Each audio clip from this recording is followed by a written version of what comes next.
الرجيم بسم الله الرحمن الرحيم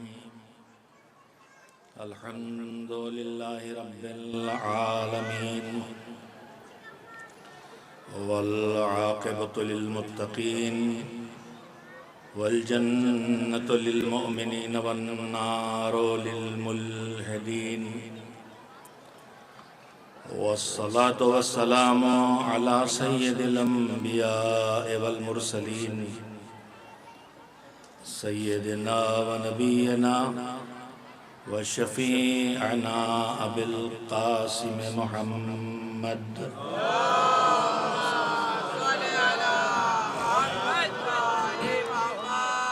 وآله الطيبين الطاهرين المعصومين المظلومين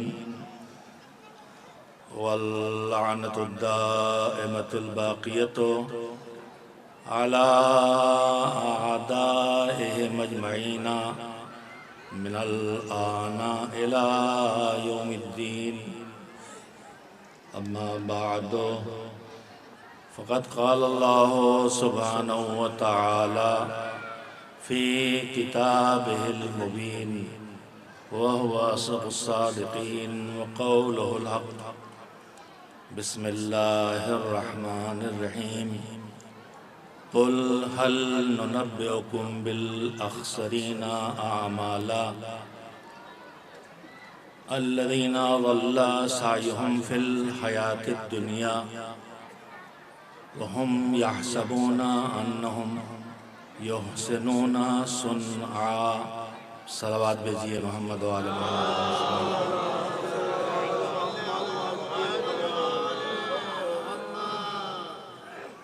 یہ اللہ کی طرف سے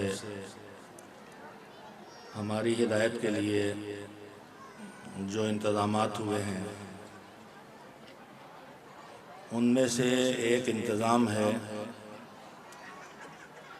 ایسے کرداروں کو ہمارے درمیان بھیجنا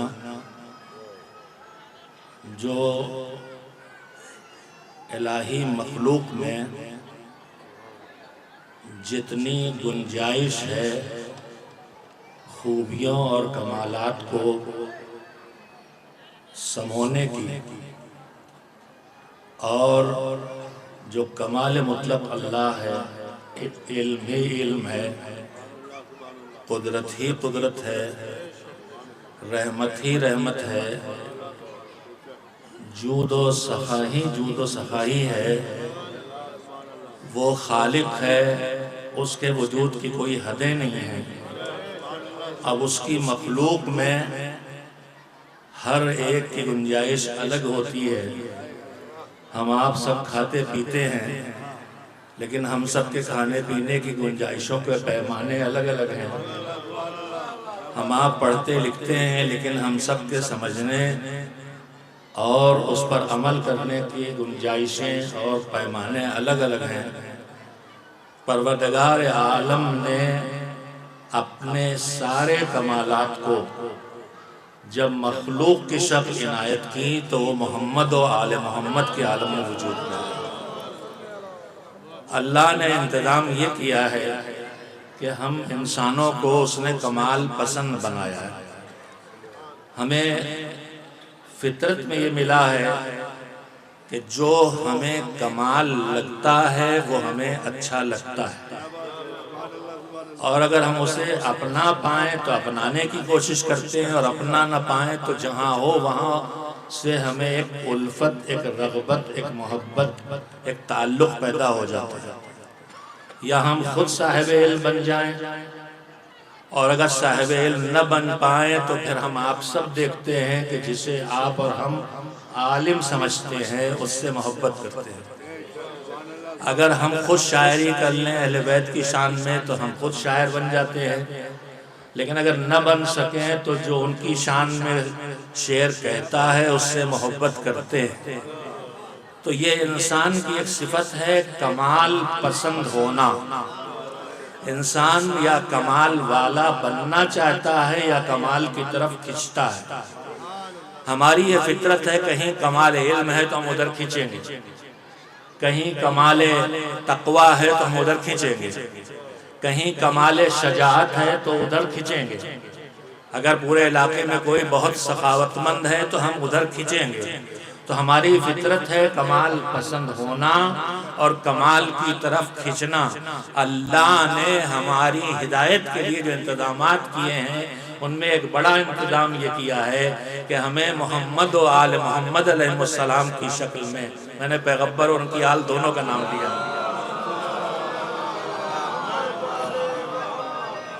ٹھیک ہے مسلسل تذکرے آپ سن رہے ہیں اور مسلسل بیٹھے ہوئے ہیں اور تھک چکے ہیں، لیکن تھکن کو دور کرنے کا ذریعہ بھی محمد آل محمد علیہ السلام پر صلوات کا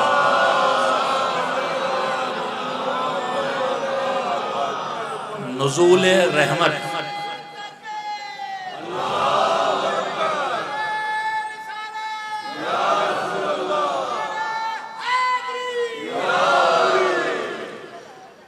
سنی ہوئی بات ہی سنانے جا رہا ہوں اور یہ کہتے ہوئے سنانا جا رہا ہوں کہ 1400 سال پرانی بات ہو تو دین میں صحیح ہے، اور اس کے بعد کی کوئی بات ہو تو وہ دین نہیں ہے۔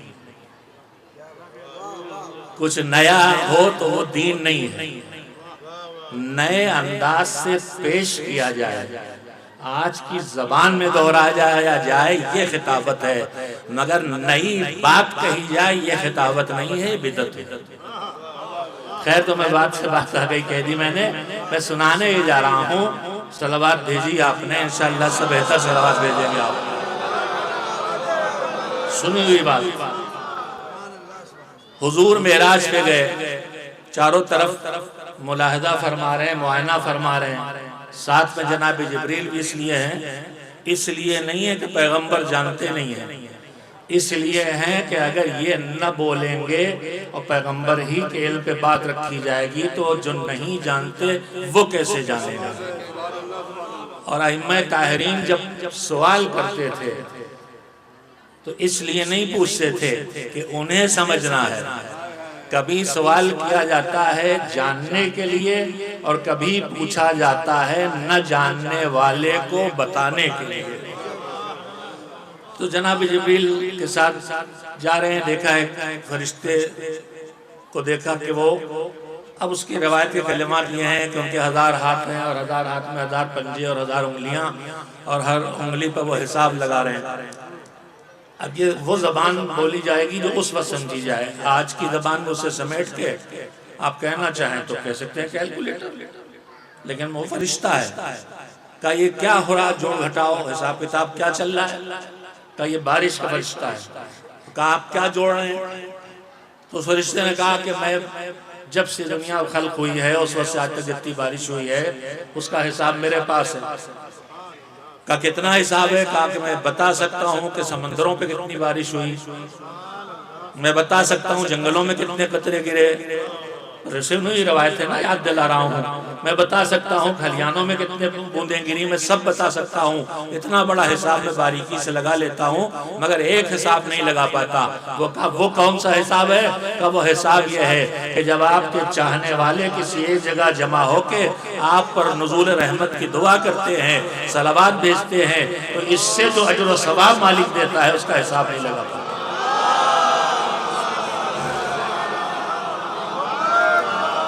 تھوڑی سے تازگی بھی آپ میں آتی رہے، میں جلدی چند ضروری باتیں جس کے جتنی گنجائش ہے آپ پورا دن بولنا انسان کی کمزوری ہے، بھولے کو یاد دلانا انسانی فریضہ ہے، اور بھولے کو یاد دلایا جائے تو کسی پہ اثر پڑے نہ پڑے، مگر قرآن کہتا ہے جب اچھی بات مومن کو یاد دلائی جائے گی تو ضرور اثر کرے گی۔ لہذا اگر میری کوئی بہن بے توجہی میں کھلے سر آ کے بیٹھی ہے یا آ گئی ہے اور بیٹھ گئی ہے تو برا نہ مانے، یہ یاد دلانا ہی بہت اچھا اثر ڈال سکتا ہے، اس لیے کہ دل میں ایمان موجود ہے۔ اور میں ایسے اسمات میں یہ کہا جا چکا ہے اور بار بار کہنے کی ضرورت نہیں، زیادہ کہنا چڑھا دینا بھی ہوتا ہے، لیکن میں اپنی بیٹیوں سے اور جو میری بہنیں ہیں ان سے کہنا چاہتا ہوں کہ اگر آپ سر پہ چادر ڈال کے دنیا میں کہیں جائیں جائیں آپ کو یہ لگے کہ لوگ عجب نگاہوں سے دیکھ رہے ہوں گے، لوگ کیسا ہمیں سمجھ رہے ہوں گے، لوگ ہمیں خراب سمجھ رہے ہوں گے، تو کم سے کم اب آپ جس جوار میں آئی ہیں اس جوار میں جو ہے وہ تب اچھی نگاہ سے پسند کرے گا جب آپ کے سر پہ چادر ہو۔ تو کم سے کم ان مقامات محترم پر جب ہم آئیں تو کم سے کم اس وقت خصوصی انتظام کر کے آئیں کہ اب ہم کہاں جا رہے ہیں، اور یہی بسم اللہ انشاءاللہ جو چادر وقتی طور پر کسی محترم جگہ پہ سر پہ آئی ہے وہی چادر انشاءاللہ سروں پہ رک بھی جائے گی۔ ایک صلوات بھیجیں محمد و آل محمد۔ تو میں عرض یہ کر رہا تھا کہ اللہ نے ہمارے انسانوں کے اندر یہ صفت رکھی ہے کہ ہمیں کمال پسند بنایا، اور ہماری ہدایت کے لیے اس نے انتظام کیا کہ ایسے با کمال پیدا کر دیے، ہم ایک کمال کہیں مل جائے تو ادھر کھنچ جاتے ہیں، جس کو جو کمال لگتا ہے وہ ادھر کھنچتا ہے۔ کسی کو اقتدار پسند ہے تو وہ اقتدار والے کی طرف کھنچے گا، علم مادی معنوی جو جس کو چیز پسند ہے وہ ادھر کھنچتا ہے۔ اللہ نے کہا تو صحیح، تم ایک کمال کی طرف کھنچتے ہو، ہم ایسے کمالات کے مجموعے تک تمہارے لیے بنا دیں گے کہ جو کمال تمہیں چاہیے وہ وہاں دکھائی دے گا۔ تمہیں علم چاہیے تو صاحب منبر سلونی آ جائے گا، تمہیں میدان جنگ چاہیے، شجاعت پسند ہے تو خیبر کا اکھاڑنے والا آ جائے گا، تمہیں سجدے پسند ہیں تو سجدوں میں تلوار کھانے والا آ جائے گا، تمہیں میدان جنگ کی چمکتی تلواریں پسند ہیں تو ذوالفقار حاصل کرنے والا آ جائے گا، اگر تمہیں طولانی سجدے پسند ہیں تو راتوں میں مصلی پہ رات بھر کھڑا رہ کے اللہ اکبر کہنے والا آ جائے گا۔ جو چیز تمہیں کھینچ سکے گی ادھر کھینچ کے جائے گی۔ یہ اتنا بڑا مجمع جسمانی طور پر راحت کی زندگی کا عادی ان دشواریوں کے باوجود یہاں کیوں بیٹھا ہے؟ اس لیے کہ اس کمال والے خاندان کا ایک باکمال یہاں لیٹا ہے۔ اور یہ جو محبت کھینچ کے لا رہی ہے یہاں صرف ایمان نہیں لا رہا، اس لیے کہ یہاں وہی نہیں بیٹھے ہیں جو ایمان بھی رکھتے ہیں، یہاں ایمان کے ساتھ محبت والے بھی بیٹھے ہیں، اور اللہ نے باکمال بنائے اسی لیے تھے کہ ان کا کمال ان کی محبت پیدا کرے گا اور ان کی محبت ان کو ایمان تک لے آئے گی، اور ان کا ایمان انہیں تقوی تک لے کے آئے گا۔ یعنی محبت شروع کرو گے اہل بیت سے، یہ محبت تمہیں ان کی معرفت کے ذریعے ایمان تک لائے گی، اور جب ایمان پر آؤ گے تو ان پر ایمان تم سے کہے گا یہ رات بھر نمازیں پڑھتے ہیں تو تمہاری صبح کی نماز تو قضا نہ ہو۔ جب ان سے محبت کرو گے تو ان کی محبت تم سے کہے گی کہ اپنا گھر بھی راہ خدا میں لٹا دیتے ہیں، تو کم سے کم زندگی میں تمہیں جو روٹی ملی ہے اس سے زندگی کی ضرورتیں پوری کر کے جو بچ جائے تو اس سے تو دے دو۔ ایک صلوات بھیجیں محمد و آل محمد۔ میں نے جو آیہ کریمہ آپ حضرات خدمت پڑھی، براہ راست 2-3 پیغامات عرض کرنے کے لیے یہ گزارش کی ہے۔ آیہ کریمہ میں پروردگار عالم، دیکھیے قرآن کریم اللہ کے انسانوں کی ہدایت کی کتاب ہے۔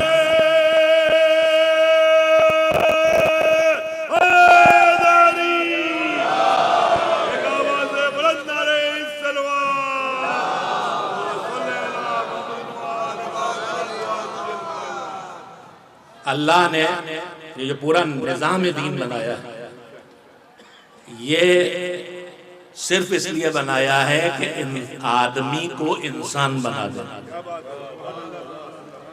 جو آدمی ہے وہ انسان ہو جائے، انسان ہو جائے، یعنی جن باکمالوں کو اس نے نمونہ زندگی بنا کے بھیجا تھا ان کے رنگ میں رنگنے کی کوشش کرے، اور وہ ہیں جن کے لیے آیت اخیر میں کہہ چکا ہے کہ تمہارے پاس کوئی برائی آ نہیں سکتی اور تم سے کوئی کمال دور ہو نہیں سکتا۔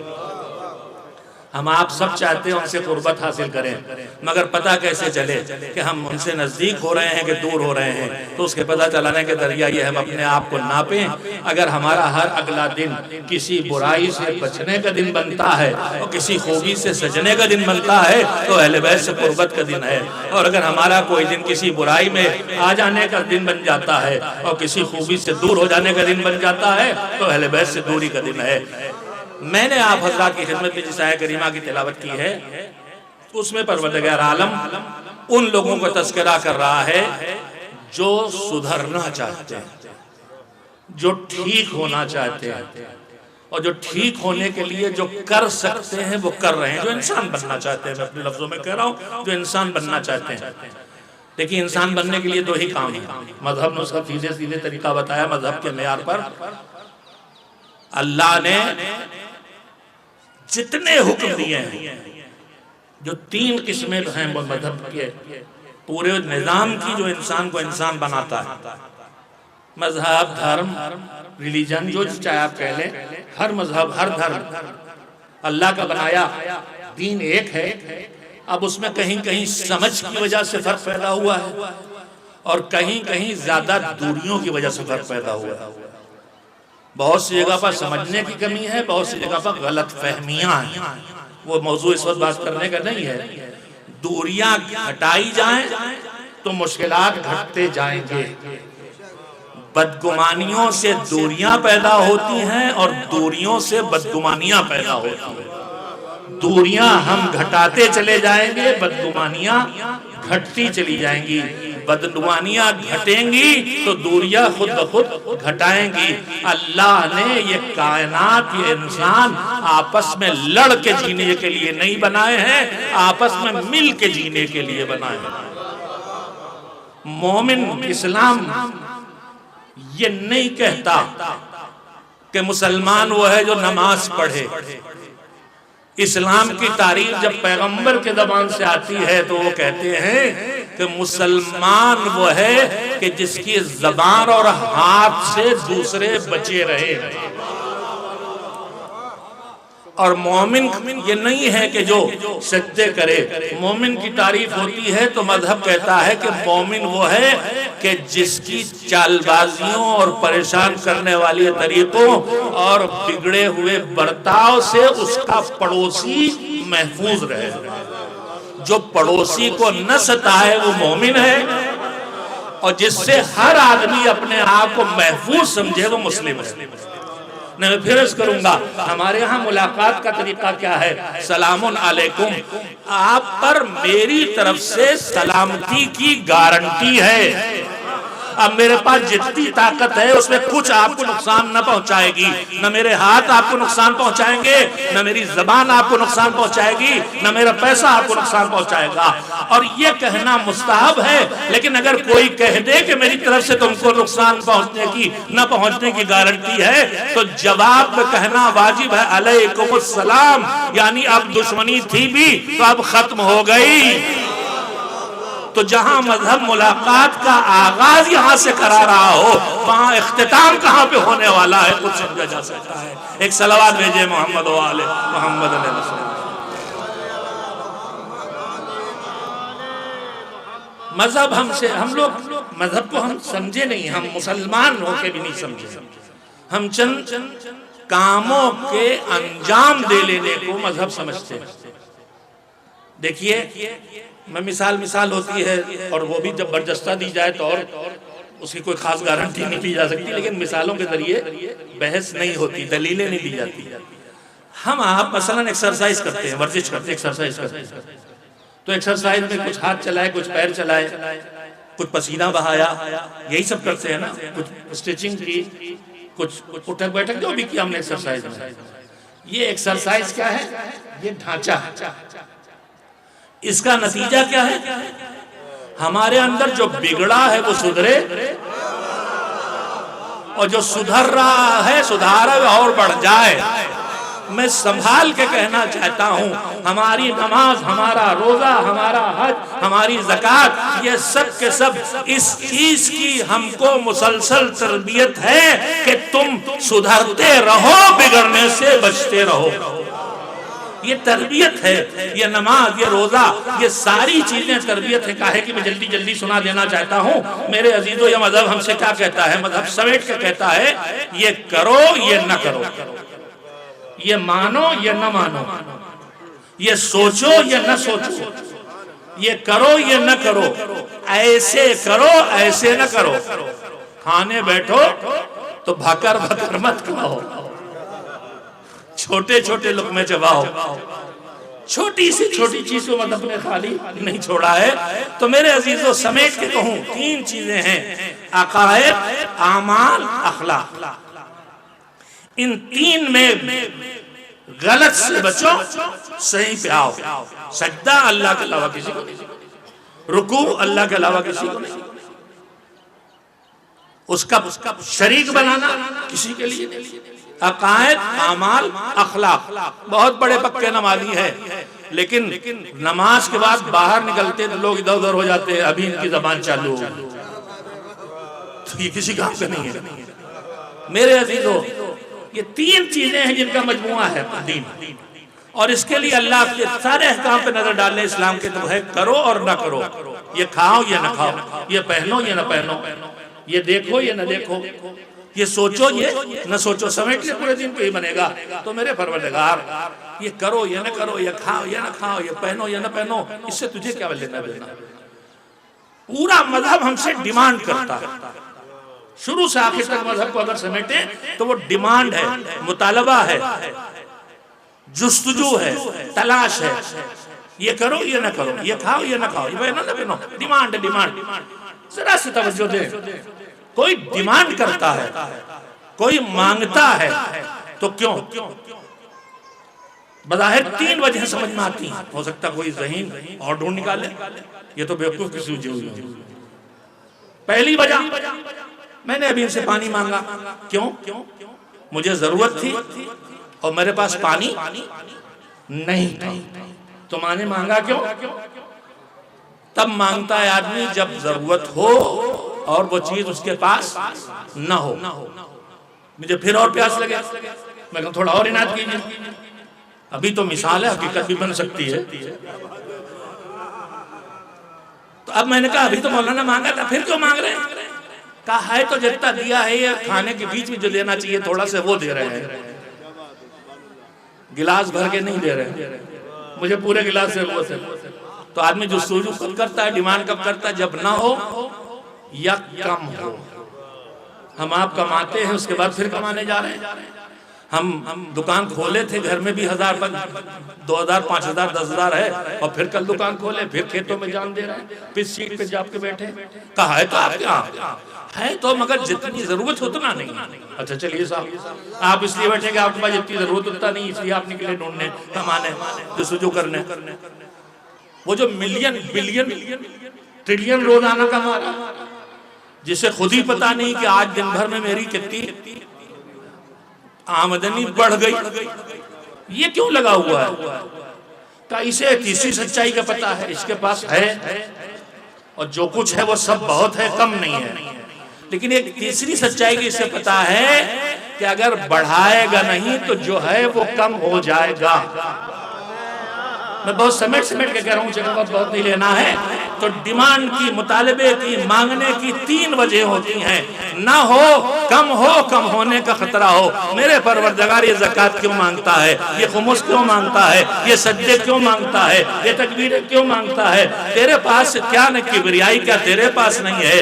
کیا روزی کی تیرے پاس بھی خزانے نہیں ہے؟ تو پھر کیوں مانگتا ہے؟ 3 ہی وجہ ہوتی ہیں، یا نہ ہو، یا کم ہونے کا خطرہ ہو۔ پروردگار ہر نعمت تیرے پاس ہے، اور کوئی نعمت تیرے پاس کم نہیں ہے، اور تیرے پاس کم ہونے کا خطرہ کیا؟ تیری بھی نعمتوں میں کتنی ایسی ہیں کہ جو میرے پاس آ جائیں تو کم نہیں ہوتی۔ تو مجھے محبت دیتا ہے، میں محبتوں کو بانٹتا جاتا ہوں، گھٹتی نہیں ہے۔ تو ایک عالم کو علم دیتا ہے، وہ علم کو بانٹتا جاتا ہے، گھٹتا نہیں ہے۔ تو پھر میرے پاس کیا خطرہ ہے، تیرے پاس کیا خطرہ ہے، تو پھر کیوں مانگ رہا ہے؟ تو میں تجزیہ سمیٹ کے کہہ رہا ہوں، آپ تھکن کے باوجود پھر بھی کسی حد تک متوجہ ہی ہیں۔ میرے عزیزو، نہ ہو، کم ہونے کا خطرہ ہو۔ 3 وجہیں مانگنے کی ہوتی۔ میرے مالک تیرے پاس کون سی نعمت نہیں ہے، میرے مالک کون سی کم ہے، میرے مالک کون سی نعمت کے کم ہونے کا خطرہ ہے؟ پھر کیوں ڈیمانڈ کر رہا؟ کہ یہی تجھے سوچنے کے لیے مجبور کرنا چاہتا ہوں، یہی تجھے سمجھانا چاہتا ہوں۔ توجہ دیجئے گا، جملہ قیمتی ہے کہ لوگ مانگتے ہیں لینے کے لیے، لوگ مانگتے ہیں لینے کے لیے، لیکن میں تم سے مانگ بھی رہا ہوں تو لینے کے لیے نہیں مانگ رہا ہوں، دینے کے لیے مانگ رہا ہوں۔ ایک صلوات بھیجے محمد۔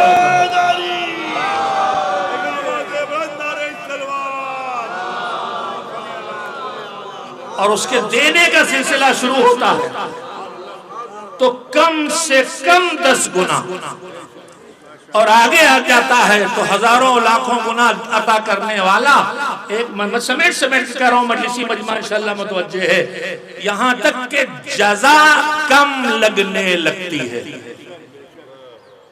ساری رات مصلی پہ کھڑے ہو کے نمازیں پڑھنے پر آیے مرادات نازل نہیں ہوئی،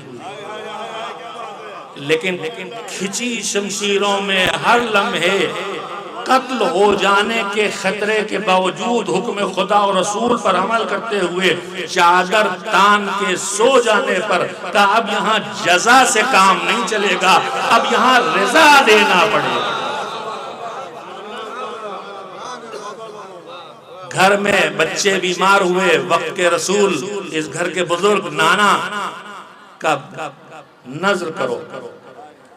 میں اپنی بہنوں بیٹیوں کے لیے بتا دوں کہ جس چیز کو ہم آپ اردو میں منت کہتے ہیں وہی مذہبی زبان میں نظر ہے۔ یعنی نظر کا مطلب ہے کہ ہم اللہ سے یہ وعدہ کریں کہ یہ کام میرا ہو جائے تو میں چھوٹا سی اچھا کام تیرے لیے کروں گا، تیری راہ میں کروں گا، تیری پسند ہے اس لیے کروں گا۔ یہی جسے ہم منت کہتے ہیں وہ عربی میں نظر ہے۔ تو حضور نے کہا کہ نظر کر لو، تو نظر کیا کیا ماں باپ نے؟ 3 روزے۔ اب نظر ہوئی تو سب نے رکھ لیا، جو بچے بیماری سے اٹھتے تھے وہ انہوں نے بھی رکھ لیا۔ جملہ آتا ہے تو کہی دیتا ہوں، حالانکہ وقت گزرا چلا جا رہا ہے، انہوں نے نظر نہیں کی تھی، ان بچوں نے نظر نہیں کی تھی، ان پہ روزہ واجب نہیں تھا، اور یہ ابھی بیماری سے بھی اٹھتے تھے، مگر نہ ان پہ روزہ واجب تھا نہ انہوں نے نظر کی تھی، مگر ان بچوں نے روزہ رکھا۔ تو نہ ماں نے کہا بیٹا بہت چھوٹے ہو، بیماری سے اٹھتے ہو، روزہ نہ رکھو۔ بس اس سے آگے کہنے کی ضرورت نہیں، آپ متوجہ ہو گئے ہیں۔ میں اپنی بیٹیوں اور ماؤں سے کہنا چاہتا ہوں، کبھی کبھی ہم بچوں کی نقصان دہ محبت کا شکار ہو کے جو انہی کو نقصان پہنچاتا ہے، انہیں محروم کر دیتے ہیں ان کے واجبات سے۔ 9 سال کی بچی ہے، آپ کو لگ رہا روزہ نہیں رکھ پائے گی، تو مذہب کتنی گنجائشوں والا ہے۔ پھر جملہ آتا ہے کہہ دیتا ہوں، میرے عزیزوں میرے اوپر مذہب نے نماز واجب کی ہے، میں نماز نہ پڑھوں تو اتنا بڑا گناہ ہے کہ اگر اس کو کفر کے حدوں میں شامل کر دیا گیا ہے، لیکن یہی نماز اگر پڑھوں تو میری جان چلی جائے گی۔ یہ روزہ مجھ پر واجب ہے، لیکن اگر میں روزہ رکھتا ہوں تو میرے روزہ رکھنے سے میری بیماری بڑھ جائے گی، موت نہیں آئے گی، بیماری بڑھ جائے گی۔ نماز پڑھوں تو جان چلی جائے گی، اس لیے حالات بگڑے ہوئے ہیں۔ تو آپ متوجہ تو کہنا چاہتا ہوں کہ وہ مذہب جو انسان کی صحت یا زندگی بچانے کے لیے اپنے احکام کو بدل دے، اس مذہب پہ عمل کرنا کیوں ممکن نہیں ہے؟ جب عمل نہ کرنا ہی مذہب بن جائے، جب روزہ نہ رکھنا ہی مذہب بن جائے، جب نماز نہ پڑھنا ہی مذہب بن جائے، جب سچ نہ بولنا ہی مذہب بن جائے، تو پھر اس مذہب پہ عمل کیوں نہیں ہو سکتا؟ ہم سے اکثر یہ غلطی ہوتی ہے، مذہب نے اس کا حل دیا ہے۔ 9 سال کی بچی ہے، ابھی کم سن ہے، ابھی پورے دن کا 16 گھنٹے کا گرمیوں کا روزہ نہیں رکھ سکتی، تو صبح سے نہ توڑوائیے، صبح سے رکھوائیے، جہاں تک رکھ سکے وہاں تک روزہ رکھے، جہاں نہ رکھ سکے وہاں سے اتنا کھانا پانی دے دیجئے جتنے میں وہ شام تک زندہ اور تندرست باقی رہ سکے۔ نہ آپ گنہگار ہوں گے نہ وہ گنہگار ہوگی۔ ایک صلوات بھیجئے محمد و آل محمد۔ نظر کر لی اللہ، کم سے کم 10 ثواب۔ تھوڑا آگے بڑھے، نماز میں 10 جماعت میں 10 لوگ کھڑے ہو گئے، انگنت ثواب۔ انگنت ثواب بھی کم پڑ گئے تو رضا۔ لیکن کہیں کہیں اللہ کے لیے عمل اتنا ہے کہ زبان سے یہ نہیں کہتے، ان کی زبان سے جو ان کے دل میں ہے وہ اللہ اپنے کلام میں کہتا ہے۔ اور وہ کیا ہے؟ روٹی مانگ لیں، پہلا دن، دوسرا دن، تیسرا دن آ گئے، کون آیا کون آیا کون آیا؟ ایک دن فقیر، ایک دن مسکین، ایک دن یتیم، سب نے روٹیاں اٹھا اٹھا کے دے دی۔ اب یہ اللہ کے لیے عمل ہے، انہوں نے زبان سے اس سے نہیں کہا ہے کہ لا نرید منکم جزاء ولا شکورا۔ ان کا عمل اتنا مخلصانہ ہے کہ اب اللہ کہتا ہے کہ اب یہ عمل ان بلندیوں پہ پہنچ گیا ہے کہ آج تک بندہ خدا کا شکریہ ادا کرتا تھا، آج خدا ان بندوں کے شکر گزار بن رہا ہے۔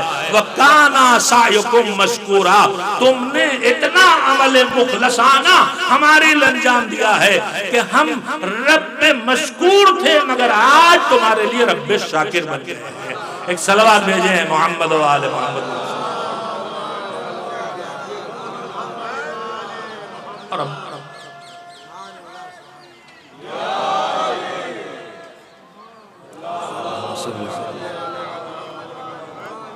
پروردگار عالم نے ہمارے اوپر دین کی جو ذمہ داریاں رکھی ہیں، میں اتنی دیر میں آپ کا وقت لے کے جو ایک بنیادی بات کہی، کئی بنیادی باتوں میں سے ایک اہم ترین بات جو میری نگاہ میں خود ہے کہ ہم یہ محسوس کر لیں کہ مذہب ہم سے جو کچھ چاہتا ہے وہ لینے کے لیے نہیں، دینے کے لیے۔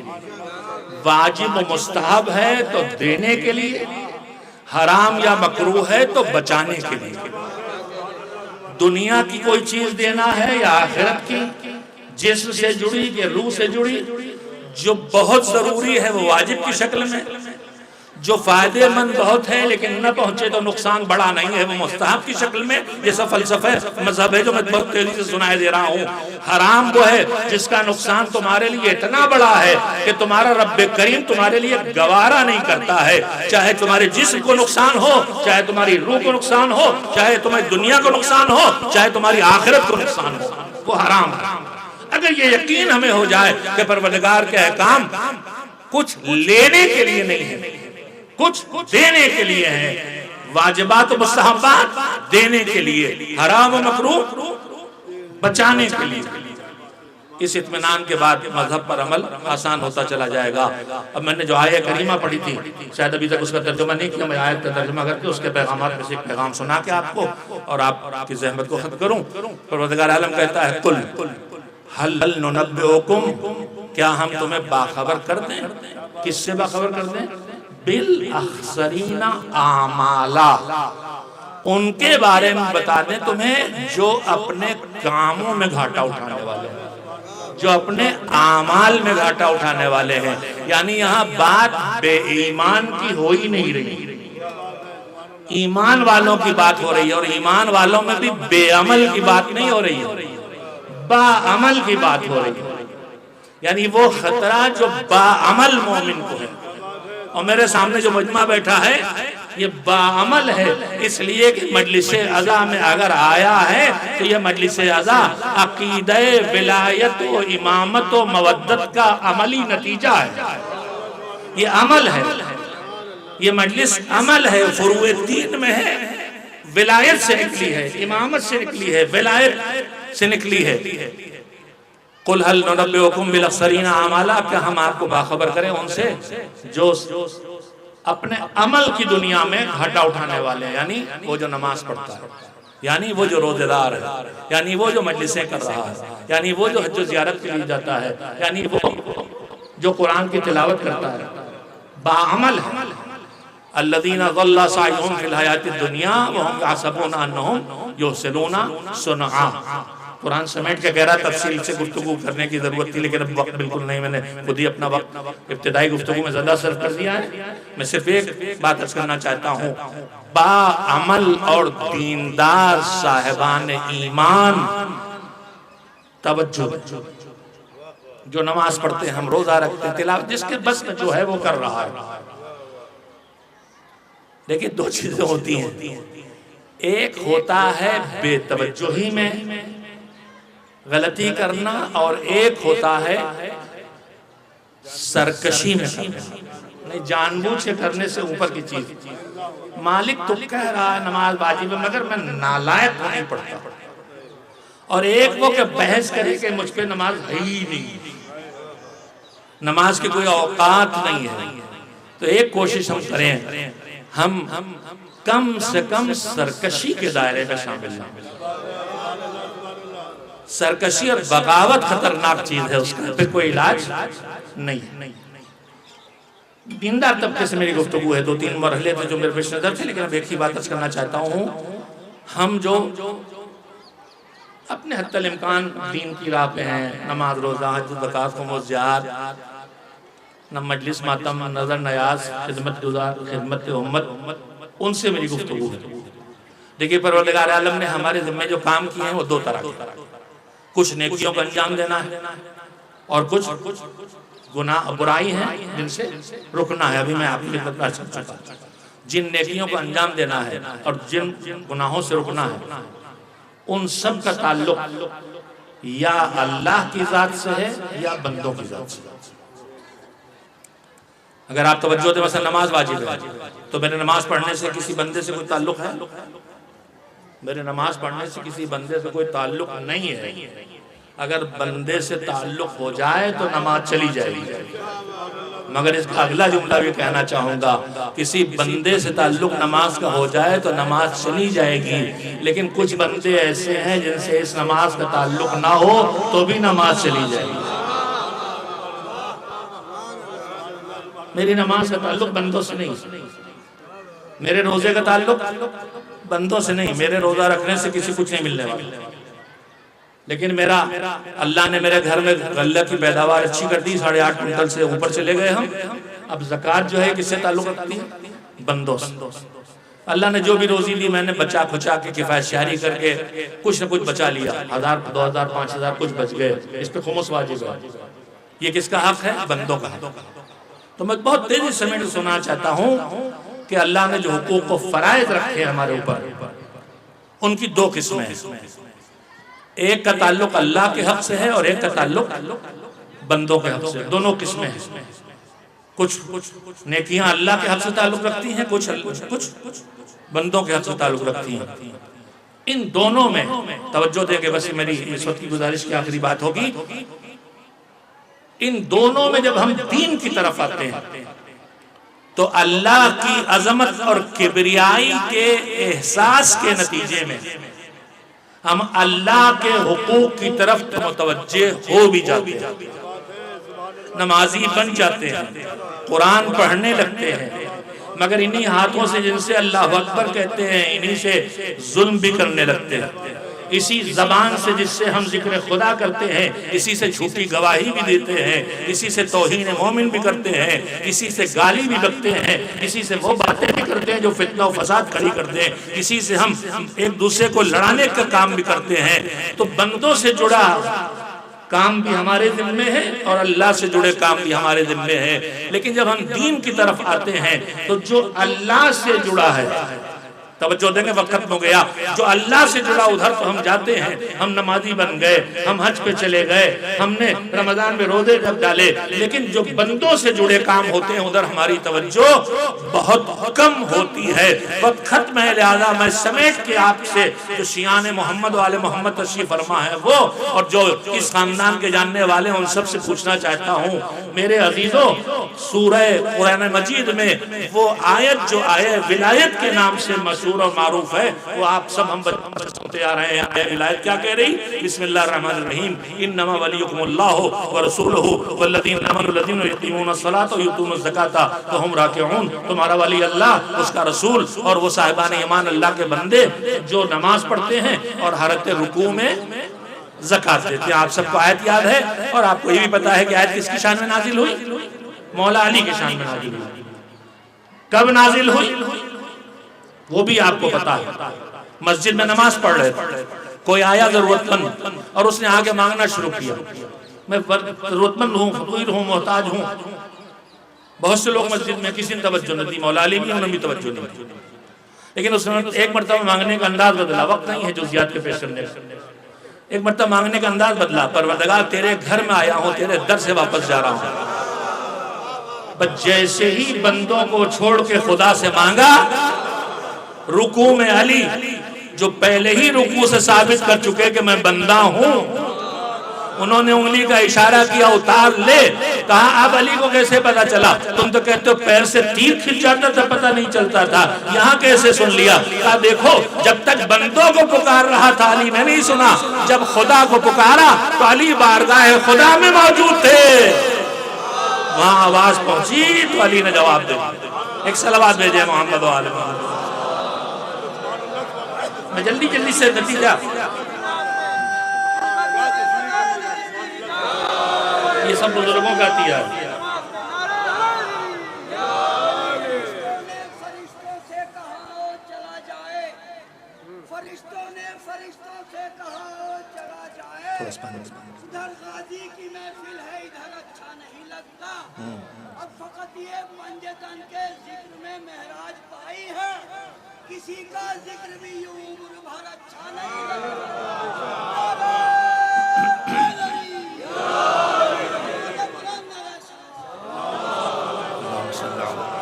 بس آخری بات ہے اور اللہ کرے کہ یہ دماغوں میں رہ جائے. دو چیزیں، ایک اللہ کا حق اور ایک بندوں کا حق. ہم دیندار بنتے ہیں تو اللہ کے حق کی طرف متوجہ ہو جاتے ہیں کسی حد تک، وہ بھی ٹھیک سے نہیں لیکن کسی حد تک. جس حد تک اللہ کے حق کی طرف متوجہ ہوتے اتنا بھی بندوں کی طرف روزے کے علاوہ 11 مہینوں میں اتنا بھیڑیا نہیں ہوتے جتنا روزوں میں ہو جاتے ہیں. جانتے نہیں روزہ؟ ارے بھائی جانتے نہیں ہو روزہ ہیں، یعنی نفس پر قابو کی پریکٹس کر رہے ہیں. لہذا اب زبان کو اور کنٹرول میں رہنا چاہیے، اب غصے کو اور کنٹرول میں رہنا چاہیے. خیر، تو دو حق ہیں. اللہ نے ولایت کا اعلان کیا، کس کی؟ علی کی. کب؟ جب انگوٹھی دی. مگر جو انگوٹھی علی نے دی اس کو اللہ کہہ رہا ہے کہ انہوں نے زکوٰۃ دی. تو جو موقع، اچھا ایک بات وضاحت، بات جوانوں کے لیے ضروری، یہ بتائیے کہ جس دن قل هو اللہ نازل ہوا اس دن سے اللہ ایک ہوا یا پہلے سے تھا؟ جس دن سے آیت الکرسی آئی لا الہ الا هو الحی القیوم تک وہ ایک ہوا یا پہلے سے تھا؟ جس دن سے حضور نے کلمہ پڑھایا لا الہ الا اللہ کا تھا پہلے سے، اعلان اب ہو رہا. تو ایک چیز ہوتی ہے کسی نعمت کا عطا کرنا اور ایک ہوتا ہے اس کا اعلان کرنا. انگوٹھی دینے پر ولایت علی کو دی نہیں گئی ہے، علی کی ولایت کا اعلان کیا گیا.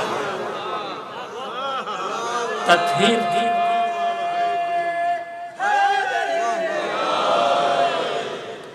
تطہیر کی آیت آنے پر اہل بیت معصوم بنے نہیں ہیں.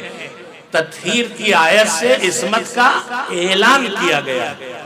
تو میں یہاں تک آپ کو لے آیا تو جلدی سے سناؤ، حالانکہ میری جلدی بھی بڑی دیر لگا رہی ہے. ایک صلوات بھیجے محمد والے.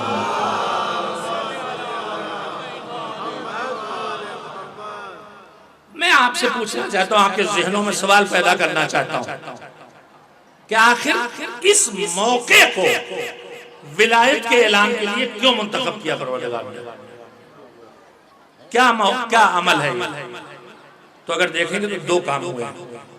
ایک طرف نماز ہوئی، ایک طرف زکوٰۃ دی گئی. یہ دو کام ہوئے. تو اگر بات نماز کی ہے تو علی کی تو زندگی پوری راتیں تکبیریں کہنے گزر گئی، ان میں سے کسی رات میں ولایت دے دی جاتی ہے. نماز پڑھ رہے ہیں، پیر میں تیر لگا ہے، پیر سے تیر کھینچ دیا گیا، انہیں پتہ ہی نہیں چلا، اس پہ دے دی جاتی، مگر وہ موقع منتخب نہیں کیا گیا. اور اگر بات خیرات کرنے کی ہے، راہ خدا میں کچھ دینے کی تو انگوٹھی دی ہے. علی نے وہ نہ جانے کتنی مرتبہ اپنے گھر میں جو کچھ تھا وہ سب تقسیم کر دیا، نہ جانے کتنی مرتبہ گھر کا آدھا سامان بانٹ دیا، کبھی 1/3 سامان 1/4 سامان بانٹ دیا. تو آخر اس موقع پر کیا خصوصیت؟ اگر علی کی عطاؤں پہ نگاہ ڈالنا ہے وقت میں، لیکن یہ سنائے بغیر بھی نہیں جاؤں گا. اگر بات راہ خدا میں کچھ دینے کی ہے تو گھر میں ہو اور دے دیا جائے تو بڑی بات نہیں، لیکن اپنے بچے بھوکے ہوں اور دوسروں کو اس وقت پہ خیال رکھا جائے. سیرت پر مولا کیا ہے کسی سفر سے، چاہے تبلیغ کا ہو چاہے جہاد کا، واپس آئے گھر میں آئے، بچوں کے چہرے کملائے ہوئے، حضرت زہرا کے چہرے پہ بھی انتہائی درجہ نقاہت ہے۔ حالات معلوم ہے کیا ہے مدینے کے، سمجھ گئے کہ کیا ہوا، کہ فاقے چل رہے، الٹے پیروں باہر نکلے، واپس نکلے، مدینے میں گئے، کام ڈھونڈا نہیں ملا، آخر کسی سے 3 درہم قرض لیے۔ جلدی سن لیں، گرمی، دوپہر، حرارت، عدت، لو، دوپہر میں آدمی گھر کے اندر بیٹھتا ہے، کہ اپنے گھر واپس آ رہے تو دیکھا ادھر سے گزرے جناب مقداد کا گھر ہے، مقداد دروازے پہ دھوپ میں بیٹھے ہیں۔ کہا مقداد کیا بات، دھوپ میں کیوں بیٹھے ہو باہر؟ کچھ نہیں مولا۔ کہا نہیں، اس شدت میں اس طرح باہر بیٹھنے کا مطلب کچھ تو ہے۔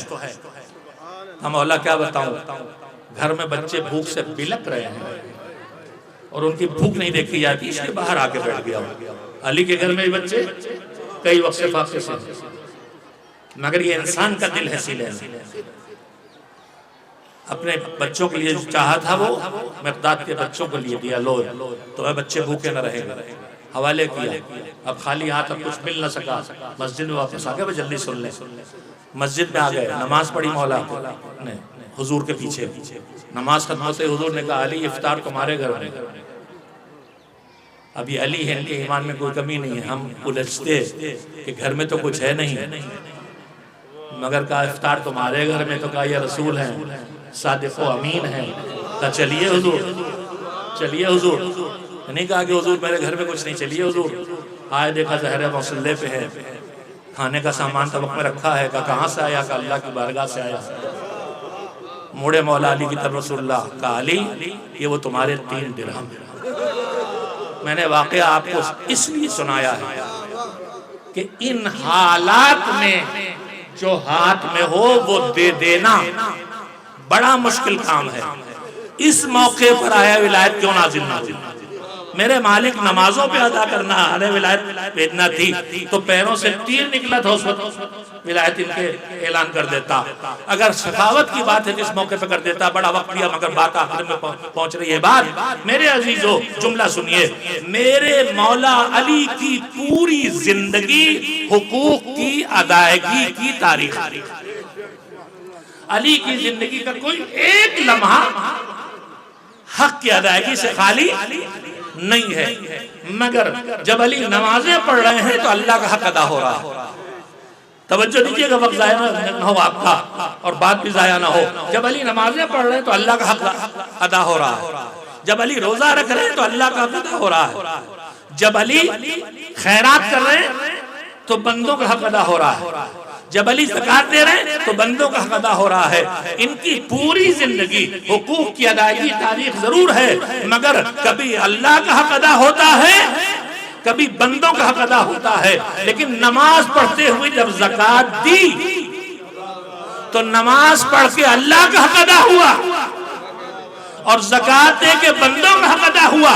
اللہ نے اسی وقت اعلان ولایت کر کے بتا دیا، سچا اللہ والا، نبی والا، علی والا وہی ہوگا جو اللہ کے حق بھی ادا کرتا رہے، بندوں کے حقوق کو بھی ادا کرتا رہے۔ ایک صلوات مل جل کے بھیجے محمد و آل محمد علیہ وسلم۔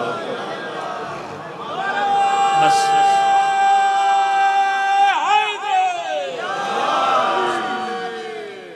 کربلا حقوق کی ادائیگی کی تاریخ، اپنی ذمہ داریوں کو ادا کرنے کی تاریخ۔ یہاں کوشش اس کی ہے، ہر ماں اپنے بچے کو عزیز رکھتی ہے، مگر یہاں کوشش اس کی ہے کہ پہلے میرا بچہ زہرا کے لال کا پڑھا۔ مشیت الہی کے فیصلے ہیں کہ جن کی بنیاد پر کوئی پہلے جا رہا، کوئی بعد میں جا رہا۔ کبھی کبھی ذہنوں میں سوال پیدا ہوتا ہے کہ کربلا میں شہادت کی تاریخ دیکھی جائے، جو رائج ہے، جو شہرت ہے، تو اصحاب پہلے شہید ہوئے ہیں، اہل بیت علیہ السلام، اہل بیت علیہ السلام ان کے خاندان سے جڑے ہوئے حسین کے اقارب بعد میں شہید ہوئے۔ تاریخ کربلا یہ کہتی ہے کہ جو جتنا حسین سے قریب تھا وہ اتنی دیر میں شہید ہوا، جو حسین سے جتنا قریب تھا وہ اتنی دیر میں شہید ہوا ہے۔ کبھی ذہنوں میں خیال آتا ہے کہ حسین اتنی دیر کے لیے اپنے عزیزوں کو بچائے ہوئے تھے، مگر بات یہ نہیں ہے، بات یہ ہے کہ جو کربلا میں جتنی جلدی شہید ہو گیا اتنی جلدی اس کی پیاس ختم ہو گئی، اس کی بھوک ختم ہو گئی، متوجہ ہو گیا۔ اب جو آخری سب سے زیادہ عزیز ہے، ایک وہ ہے کہ جسے بھیجا، گھوڑے پہ بٹھایا، تو ایک مرتبہ کانوں میں ایسی آہٹ آئی جیسے ٹھوکر کھا کے کوئی گرے، مڑ کے تو دیکھا تو بابا کمر پکڑے آ رہے ہیں، بیٹا جب تک دکھائی تو مڑ مڑ کے سورج دکھاتا جا، ہاتھ اٹھا کے دعا کر رہے ہیں، پروردگار تیری بارگاہ میں اب اسے بھیج رہا ہوں کہ جو صورت و سیرت و رفتار و گفتار میں سب سے زیادہ تیرے رسول سے مشابہ تھا۔ اجرکم اللہ۔ اس آخری عزیز کو بھیجا، تھوڑی دیر کے بعد اکبر واپس آئے۔ اکبر عباس کے شاگرد ہیں، جوانی کی عمر ہے، معرفت کی عمر ہے، یہ ناسمجھ نہیں ہے، انہیں سارے حالات معلوم۔ پھر جنگ چھوڑ کے کیوں واپس آئے اور آگے کہا بابا تھوڑا سا پانی مل جاتا۔ یہ اکبر پانی مانگنے نہیں آئے، یہ اکبر بتانے آئے ہم پیاسے ہیں، مگر دیکھو حسین کتنے پیاسے ہیں۔ کہا بیٹا پانی تو نہیں ہے، اپنی زبان میرے ذہن میں دے دو۔ زبان اکبر نے رکھی، زبان ذہن حسین سے مرتب گھبرا کے نکالی، بابا تمہاری زبان پہ تو پانی کی کمی سے کانٹے پڑ گئے بابا۔ جاؤ بیٹا اب صاحب کی کوثر کے ہاتھوں سے سیراب ہو گئے۔ اس کے بعد حسین مقتل میں آ گئے۔ بھیا جب سے تم نے حل من ناصرین کی صدا بلند کی ہے، اصغر غش میں پڑے تھے جھولے میں، خود کو جھولے سے گرا دیا ہے اور اب کسی گود میں چین نہیں لیتے۔ حسین سمجھ گئے، مدینے سے نکلتے وقت جب وعدہ کیا تھا، جب بہن کے کلیجے کی تڑپ سن کے اصغر بہن کا سینہ چھوڑ نہیں رہے تھے تو حسین نے کانوں میں جھک کے کہا تھا کچھ، اور اصغر ہمک کے بابا کی گود میں آ گئے تھے۔ شاید یہی وہ وقت ہے جب سمجھ میں آیا۔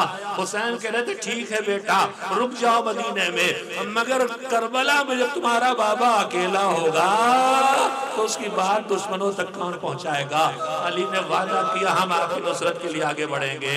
حسین خیمے میں آ گئے، لاؤ میرے بچے کو مجھے دو۔ حسین سمجھ گئے میرا بچہ اپنا وعدہ پورا کرنا چاہتا ہے۔ اجرکم اللہ۔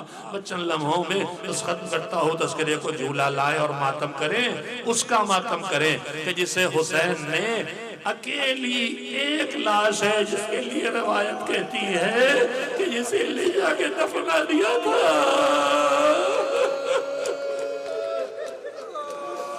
مگر اس کا سر کاٹ کے دلوں کے نیزہ بھی پھرایا گیا۔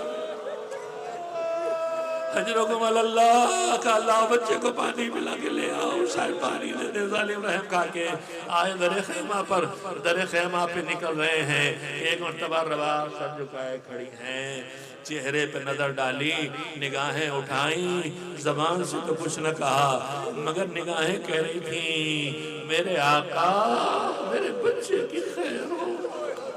حسین مقتل میں لے کے آئے، بچہ پیاسا ہے اسے پانی دے دو۔